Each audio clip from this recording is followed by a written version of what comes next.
Salam. Bugün sizə ehtimal məsələlərindən pilləkənlə bağlı olan bir test izah edəcəm.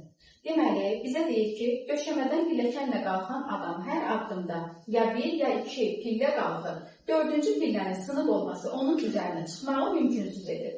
10-cu pilləyə çatmağın neçə variantı var? İndi bizdən 10-cu pilləni soruşduğuna görə mən 1-dən 10-a qədər rəqəmləri yazıram.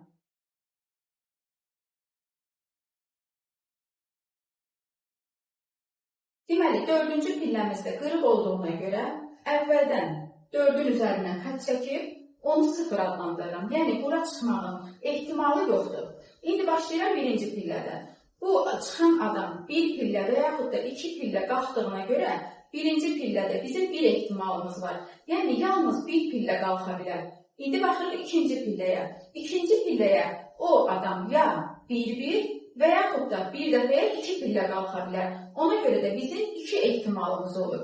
3-cü pillədə 1-1 qalxa bilər, 2-1 və yaxud da 1-2 pillə qalxa bilər. Ona görə də 3-cü pillədə bizim olur 3 ehtimalımız. İndi biz bu ehtimalları ardıcıl davam eləsək, burada bizim çox vaxtımız gedəcək. Yəni, hamısını tək-tək saymağa bir xeyli vaxtımız gedəcək. Amma biz çalışırıq ki, imtahanda minimum vaxt sərf eləməyə.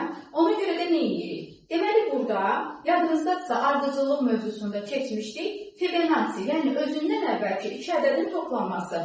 Burada da Fibonacci'dən istifadə edirik. 1 və 2 pillə olduğuna görə özündən əvvəlki 1 və 2-ci pillənin qarşısındakı ədədləri toplayırıq. Deməli, 4-cü pillə sınıq olduğuna görə gəlirəm 5-ci pilləyə. 5-ci pillədə özündən 1 və əvvəlki 2 pillənin qarşısındakı rəqəmləri toplayacağım. Bu da 3-lə 0-dır. 5-ci pillədə bizim 3 ehtimalımız olacaq. Gəlirəm 6-cı pilləyə.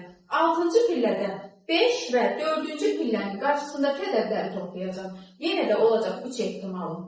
7-ci pillədə 6 və 5-ci pillənin qarşısındakı ədədləri toplayacağım. 3 ilə 3-ü toplasam, eləyir bizdə 6 ehtimal.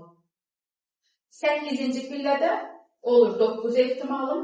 9-cu pillədə olur 15 ehtimalım.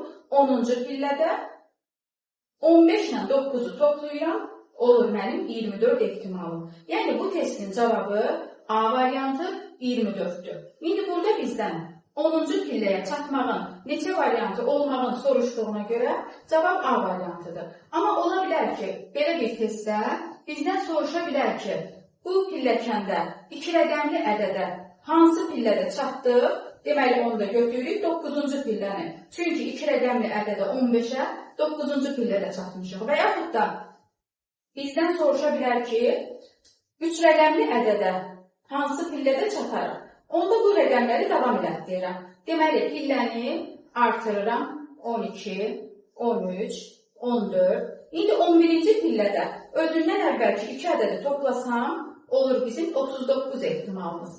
12-ci pillədə özündən əvvəlki 2 ehtimalı toplasam, olacaq 63 ehtimalımız. 13-cü pillədə özündən əvvəlki 2 ədədi toplasam, olacaq bizim 102 ehtimalımız. Deməli ki, 3 rəqəmli ədədə biz çatdıq 13-cü pillədə. Yəni, bu testlər bir neçə qaydada ola bilər. Ona görə də hamısını izah elədim ki, qarşınıza çıxanda çətinliyiniz olmasın. Bugünlük bu qədər.